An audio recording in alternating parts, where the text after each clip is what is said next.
Thanks for the time today. I appreciate it. I am Jim Wright. I'm the Director of Safety with Terracon. I was asked to give this presentation on personal protective equipment during a pandemic, and I didn't quite like the title because if we were going to be fully protected during a pandemic, we're going to look something like these guys here. So I sort of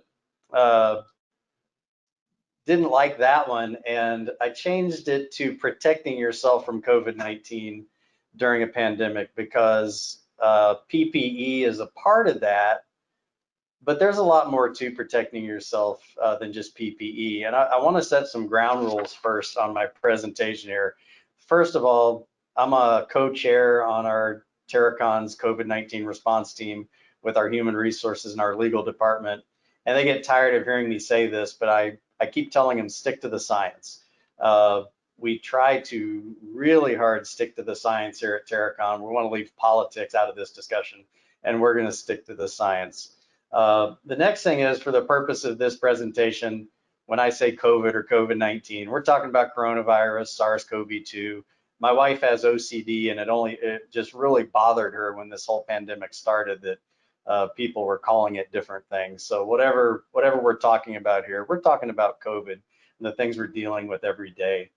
We're also focusing on the general workplace. A lot of the discussions about PPE might be in the medical field or for first responders. And the majority of my presentation and things we're going to talk about are related to the general workplace, like manufacturing or the construction environment that Terracon works in. And then the last thing I'll say is that this is what Terracon is doing successfully. And it may or may not be the same message that your company has. We think our response is very good and it's working for Terracon, but your company may have a different response. So I want to make sure everybody's aware of that. Just a little bit about Terracon to help you understand our response. We are a nationwide engineering services provider. We do geotechnical, we do environmental, we have groups that are out there working on bridges and dam. We have dive teams and drone teams and natural cultural resources and asbestos removal. So we have people that are all over the place. We are traveling a bit during this pandemic. We have offices all over the country at different levels of exposure.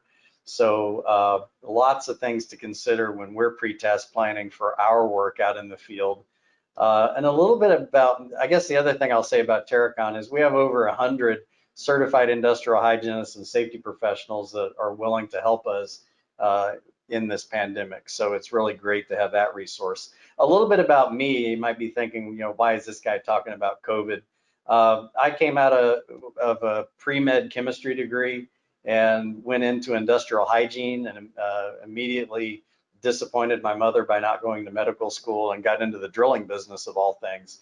I spent 20 years working on some really nasty hazardous waste sites in the US and on mining operations all over the world. So with the industrial hygiene background and pre-med chemistry, I've spent a ton of my life in safety with the industrial hygiene and employee protection approach. So that's sort of where I came from on this whole thing. The next thing I'd like to talk about is where you're getting your information. There are tons of good resources out there related to COVID-19. We're getting a great deal of information from some of the websites that are listed here. The state and county websites are stellar. You look at like King County up in Seattle area, that was one of the first counties hit by COVID. They've got lots of good information on their website. And then some of your universities, like the Harvard Medical School, Johns Hopkins, are giving us some great resources. And then the medical field, like Mayo Clinic, the National Institute of Health, Doctors Without Borders. One of the things I personally do is I try to find the same information on multiple sites.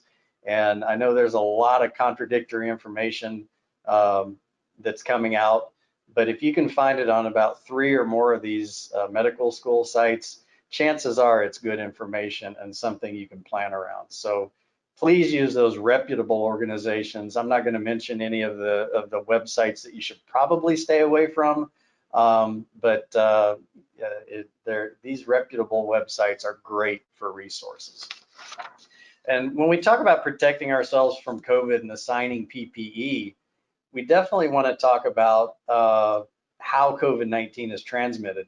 And this really hasn't changed. The other thing I look for from the beginning of this pandemic, when we started getting contradictory information, I always went back to what has not changed. What information are we getting that isn't changing? And the transmission of the disease from respiratory droplets or respiratory airborne has not changed. That close contact potential for transmission really has not changed. And the contact with infected surfaces, for the most part, really hasn't changed either. And oddly enough, what has changed, like as of last night, the CDC changed their definition of close contact. It was defined as a cumulative 15 minutes at less than 6 feet. As of last night, my wife, who is also a news junkie, informed me that they're doing a 15 minutes, I'm sorry, originally it was 15 minutes in a single event. Now it's 15 minutes cumulative. So if you haven't looked at the new definition of close contact by the CDC, I believe that changed last night. So it's 15 minutes cumulative throughout the course of a day or whatever for an exposure. So the one thing that I wanted to point out here too is that COVID is a airborne or respiratory disease. It is not, as far as we know, transmitted by conducting it through the skin, like some of the chemical exposures that we deal with. So that's important too when we're talking about PPE. And any good safety professional is going to talk about that hierarchy of controls and, you know, elimination, substitution, engineering controls. You can kind of see the COVID hierarchy of controls, and look where PPE hierarchy of controls. It's way down at the bottom. So we want to try to eliminate the hazard as much as possible, which is really difficult. We definitely can't substitute it. There isn't anything we can do there. Then those engineering controls become really important, those administrative controls like social distancing. Then we get down to the PPE. So PPE is always our last choice. Again, talking about what has not changed, that social distancing as a control has not changed from the very beginning. Washing your hands frequently has not changed from the very beginning.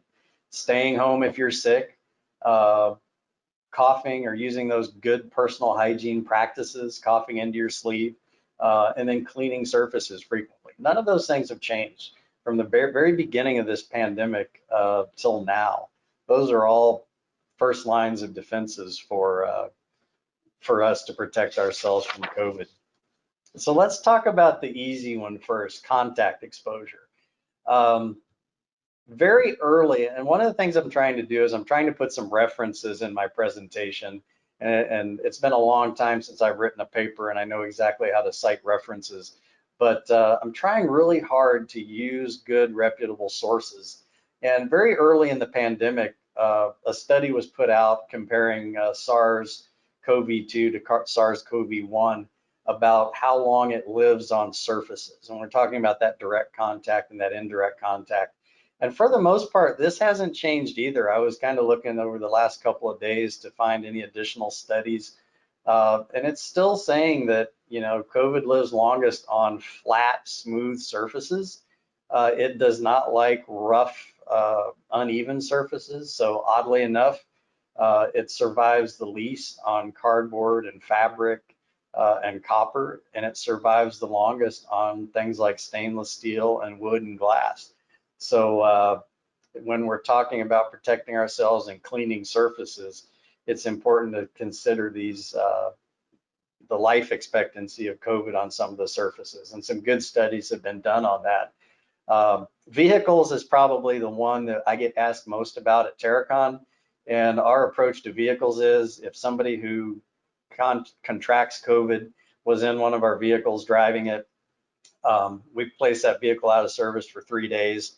Then we spray the interior kind of through the door, spray it with your favorite spray disinfectant, close the door, let it sit for 15, 20 minutes, and then do the same thing again with the blowers running. And that's a good way to use the time, the life expectancy of COVID and then the cleaning products to decontaminate that vehicle if a person with COVID was infected.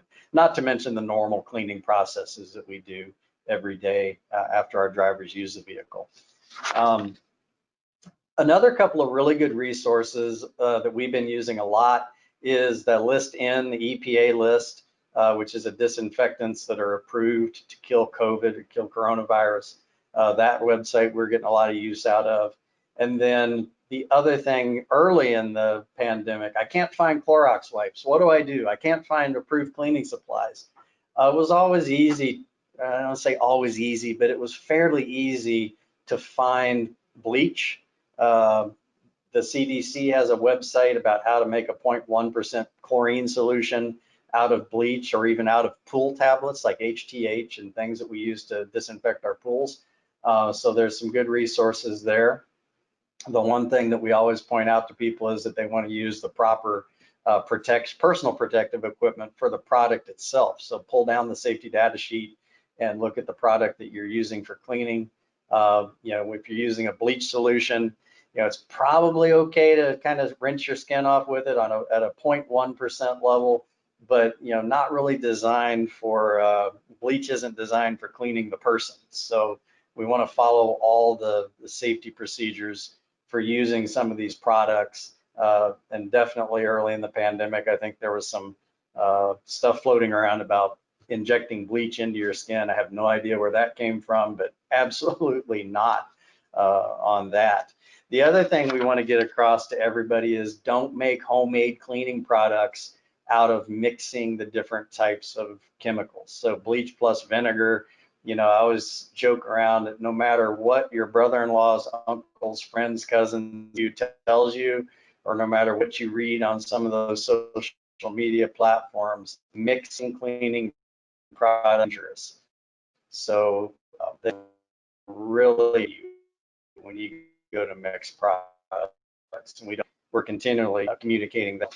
We put out some ideas for personal hygiene on the project site. We have a lot of remote workers. We have a lot of people who work out of their truck every day on construction sites, out on some of your project sites or your facilities.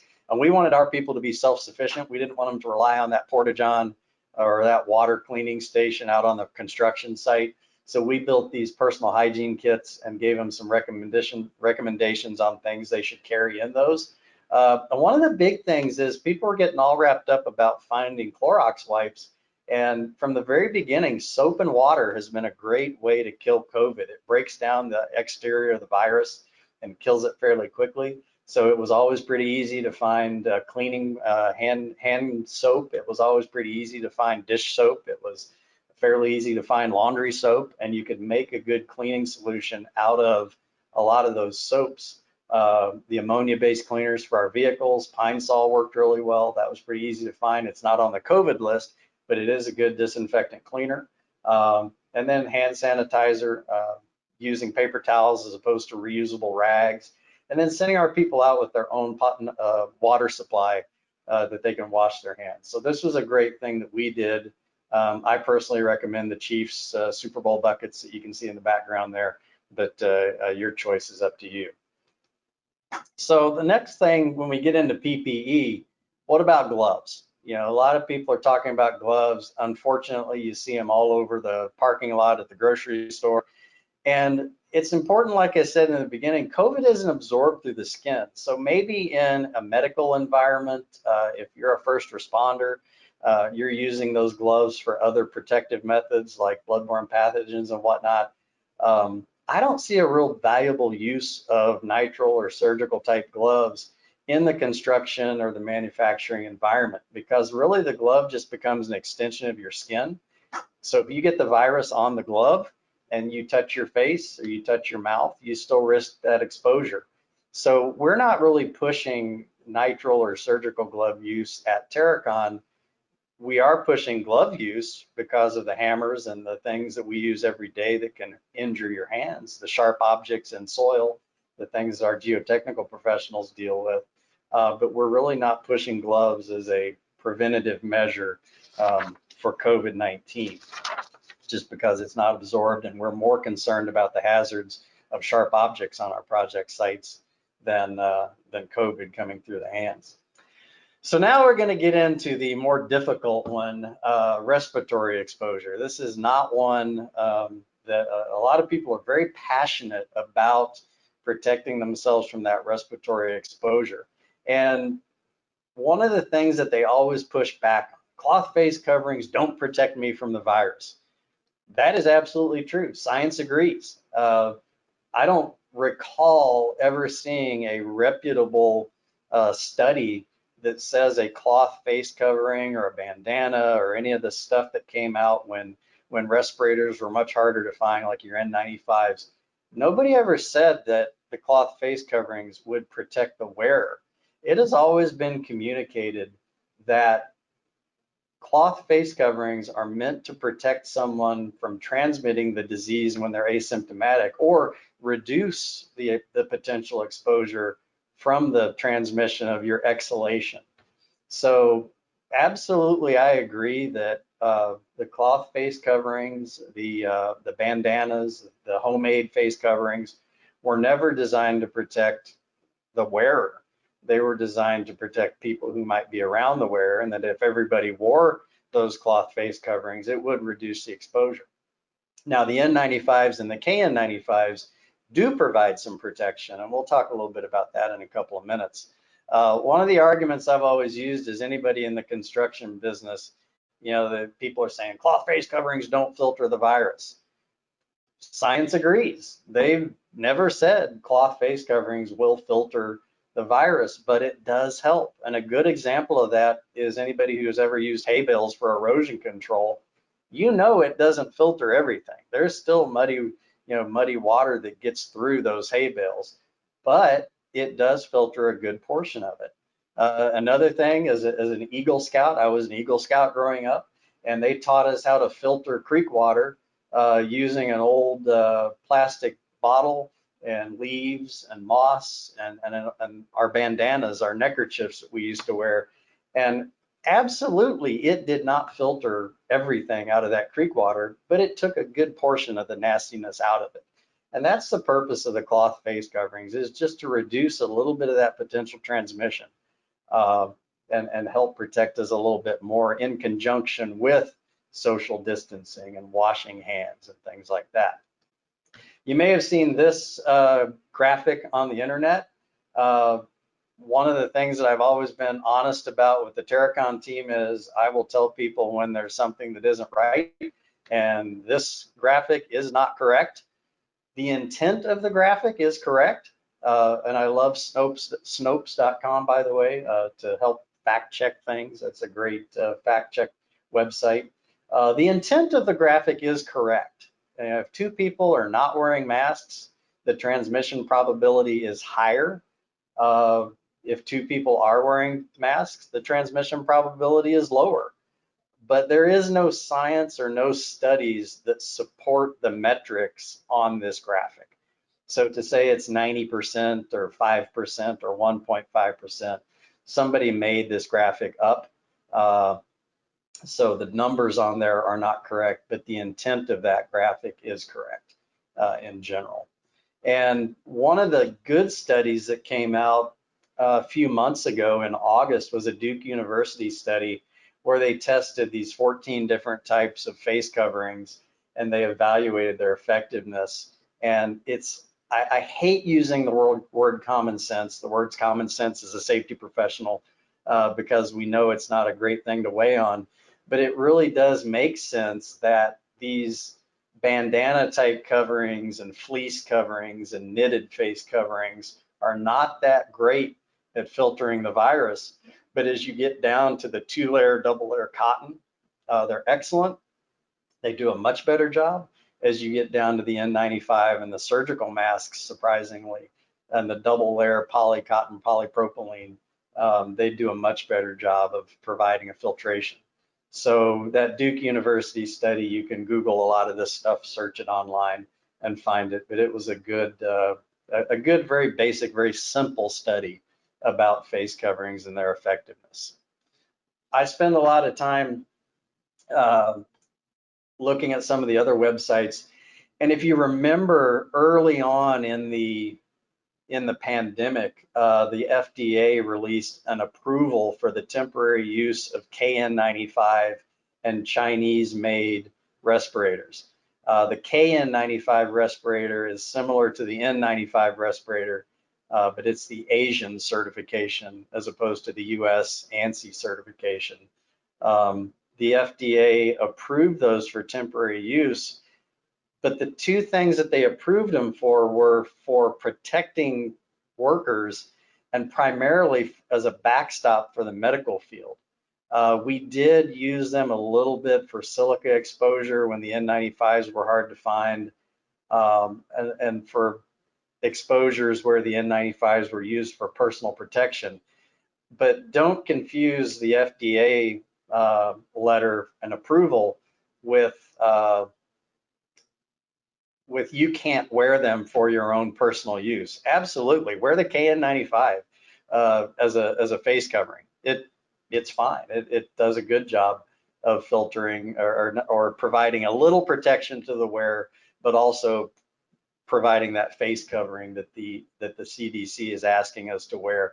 I would suggest that if you keep an eye on the FDA's website, because they are slowly pulling KN95s off the approval list, and there is a list of recalled KN95 masks that aren't providing much protection at all. So keep an eye on that recall list if you're using KN95s for anything other than a face covering, and keep an eye on that list as they slowly remove them, as N95 respirators are becoming easier to get a hold of. They are removing the approved KN95s from that list. But again, it was mainly for the medical field and for some personal protection when the N95s were much harder to find.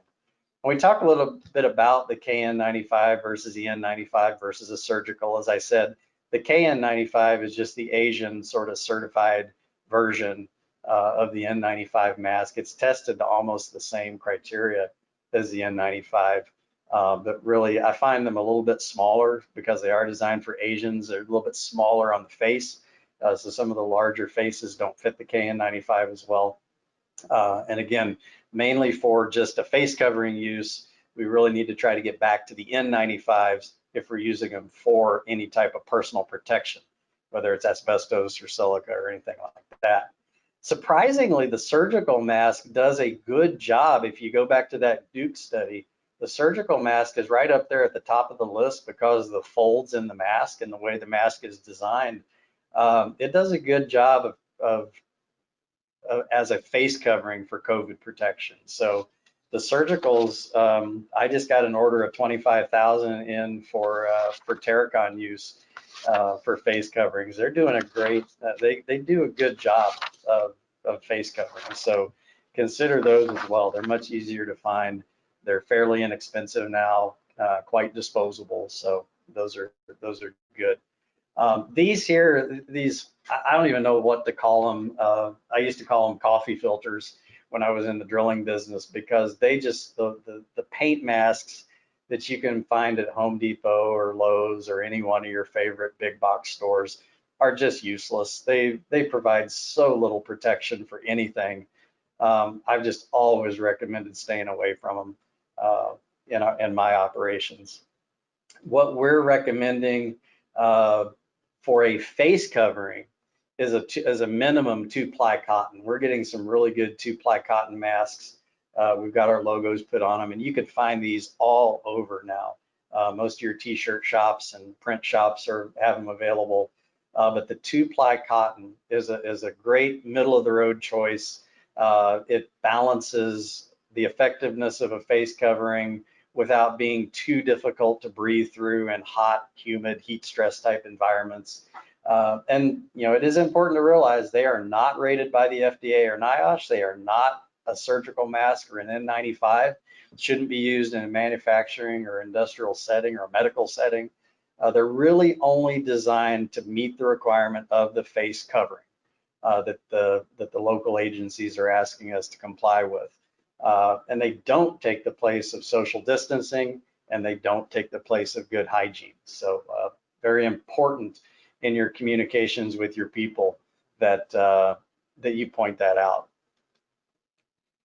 One of the things that came up recently or at the beginning was this exhalation valve thing. And the easiest way to explain this exhalation valve thing, they said, don't wear the N95 mask with an exhalation valve.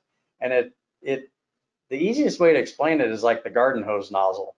When you breathe out on a mask without a exhalation valve, you sort of your breath kind of goes out around the outside of the mask, and it kind of dissipates it like a garden nozzle spray. The exhalation valve focuses the spray, so it actually exacerbates your exhaust and pushes it out further. And it kind of, they've done some studies on it. You can search it online with this technology that they have, and you can see how the exhalation valve just pushes it out more like a garden nozzle. So that's one of the confusing points that came out early in the pandemic. So avoiding those exhalation valves, while they're really convenient for asbestos and silica, and they make breathing easier in those types of environments, when you're trying to protect other people from the virus from your exhaust, the exhalation valve doesn't work real well. The study about gators came out, and that was related to the Duke study. And the thing I would say about gators is everybody jumped to the conclusion that they were horrible. And it really wasn't the gator itself, it was the material and the design of the particular gator they tested. The MIT group did a study on it. They said that the single layer gator only blocked about 10% of the small particles, while a two layer got about 20%. So not as good as a 2-ply cotton mask, not as good, definitely not as good as a surgical or a KN95, but it does a pretty fair job when you're having to balance heat stress versus protection and face coverings. The gator isn't bad, especially if you can get the 2-layer cotton or the 2-layer polypropylene cotton blend. We have a lot of drillers. We have over 140 drill rigs at Terracon, and balancing heat stress during the summer versus face coverings was a challenge for us. And I'm happy to say we didn't have a single heat stress event on our drill rigs related to face coverings. Our crews did a great job of balancing that protection. Face shields, what about face shields? You see, my favorite coach, Andy Reid, has made the face shield all the rage in the NFL. He's been wearing it quite successfully, and we don't want him to change anything. He's doing great. You can see on the studies, and this study that I referenced here was a pretty good study, what a face shield does. It really prevents those big particles from getting expelled, and it'll hit the face shield, it'll drop them down, but it really doesn't prevent the small, what you might almost call aerosolized particles from getting out into the breathing areas. So it's most likely that we're contracting COVID from those larger particles, because you got to get a pretty significant dose in your body, even from respiratory. But the face shield, while it does prevent big particles from being spewed out, it doesn't prevent those smaller particles from getting into the environment.